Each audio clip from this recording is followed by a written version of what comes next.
All this snow. Supposed to film street food today.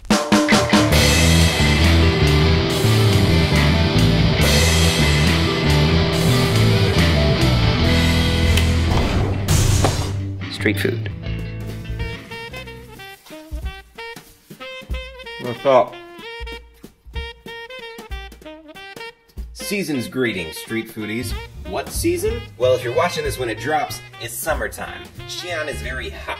But I actually shot most of this episode back in November, on the day of the first snow of winter. Longtime fans of the show will remember my pal Miriam. I want y'all to check out green noodles. I want y'all to check out hot dogs. She's been in several episodes over our many seasons here at Street Food, and I asked her to take me out for one of her favorite snacks.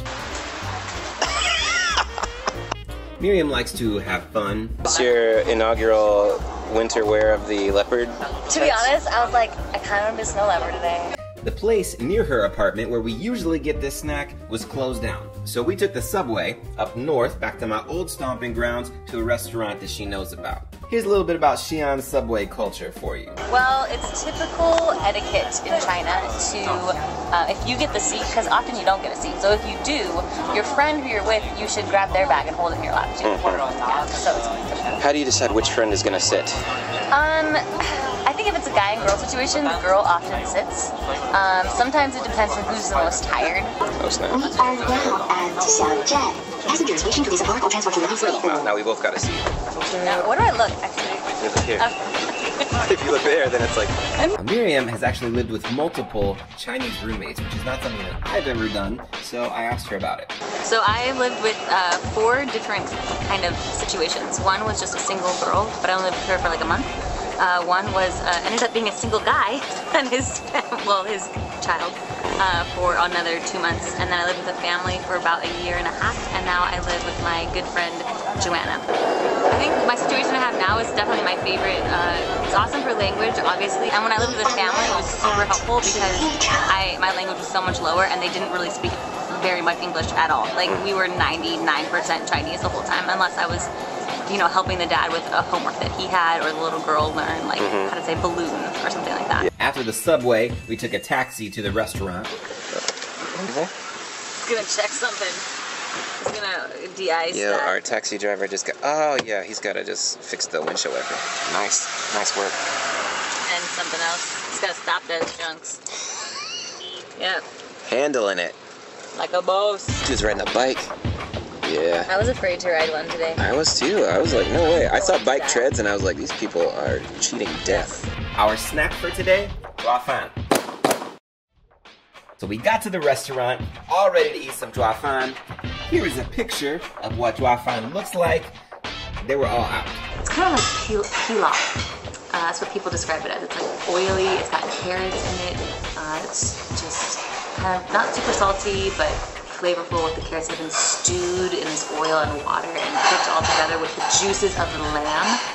And so why it's dry, you have to like fold it up, right? It's in the juices of the lamb, and so they fold it up, and you can get it vegetarian, which still's got lamb juice on it, or you can get it with a nice hunk of lamb on top, and it's really, really, really delicious. I love it. I'm actually salivating. Well, that's what it's supposed to taste like, but we didn't get that. Instead, we got some other stuff. First, we tried some strips of eggplant stir-fried with peppers. That junk was so hot, I nearly burned my teeth out. It's spicier than like a bell pepper, but it's not like straight up chili pepper. It's really good. We got some steamed broccoli, and we got some stir-fried lamb. This is some of that really spicy, melt-in-your-mouth lamb, really good. And we ended our Zhua Fan-less feast with a special treat, Huang. So it's like this. They fry some sweet potatoes. They do this with like other starchy vegetables too, or pieces of bread. And then they coat it with a fresh syrup. It's basically just melted sugar.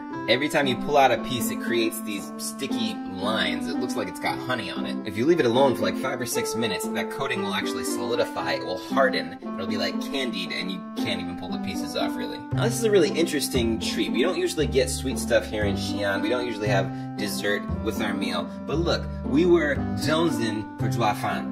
We did not get Zhua Fan. We were like, we need some manner of treat. This is the best we could do. Now this version of it, not my favorite. I preferred like the really orange sweet potatoes, or also like the little bread cubes, and sometimes they'll put sesame seeds on it, and you know, it's really good. It's the thing you do with your friends. You pull all the pieces off before it gets solidified and hardened. This one, to be honest with you, we didn't even really finish.